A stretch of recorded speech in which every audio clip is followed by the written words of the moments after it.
Kung natatandaan nyo, nakuha natin yung citizenship natin last year, October 2023. Ngayon naman, kukuha natin ng passport. Actually, the next month, kumuha na talaga tayo ng passport. Hindi nga lang ito na-upload kasi nga sobrang busy tayo. Dito naman, inuuna natin yung mga bata. Of course, first process, magpipicture tayo.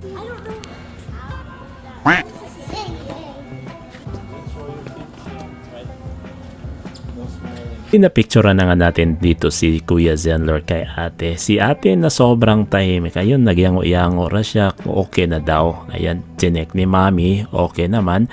Next would be si Xavier. Medyo nahirapan din kami kay Xavier mga boss. Kasi nga, itong si Xavier sobrang kulit. Kailangan pa namin siyang talian ng buhok niya. Kasi nga, latabunan yung mukha niya at bawal yun. Pagkatapos naman ni Xavier mga boss, ito naman ang kasunod, ang bunso namin na si Babing Zion.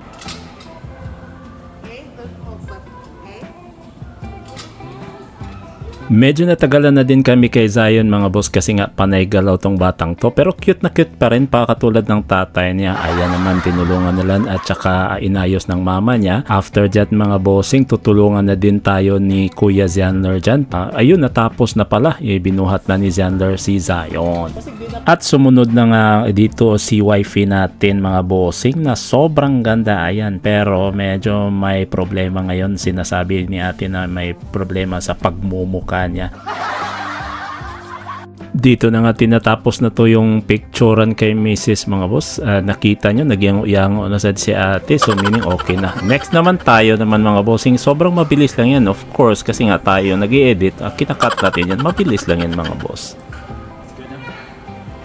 Of course, after ng mga lakad magpapabili yan dyan, binayaran na ni Mrs. yung bayarin natin dyan kay ate mga bossing. Kinabukasan naman pumunta na kami sa Fredericton at saka doon na lang kami nagpa-process kasi nga pwede namang mag-walk-in. At nang dumating kami dito sa Fredericton NB, dumiretso na nga kami sa Service Canada para mai-process namin yung passport namin. Dumiretso na nga kami sa taas mga boss. At saka by the way mga bossing, ito nga pala yung mga requirements na kailangan mong dalhin.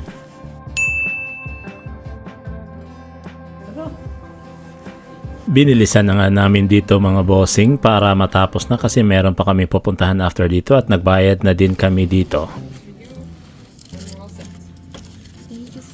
Dali-dali na nga kami lumabas dito mga boss kasi nga medyo nagugutom na yung mga bulate namin. Kailangan na namin papakainin at minamaximize namin nandito sa Fredericton kasi dito ang masarap na ramen. Ay motel manoon dara Tokyo Ramen Bogo.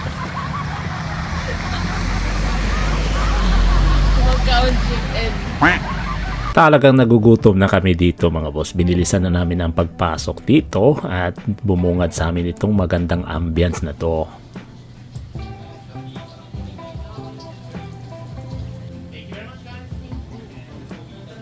Akin ramen and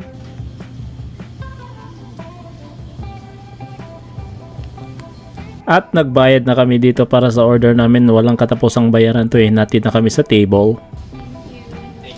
Thank you. Yep.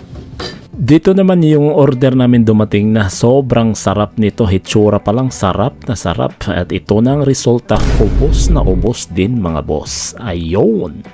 After 10 days mga boss, may natanggap akong sulat. Hindi ko in-expect na passport kasi nga dalawa lang yung natanggap namin. Buksan mo ano. Huwag mo, mantaoy!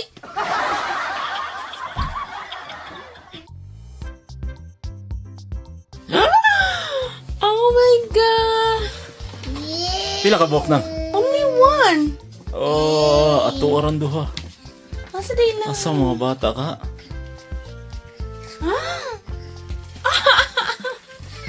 So pretty!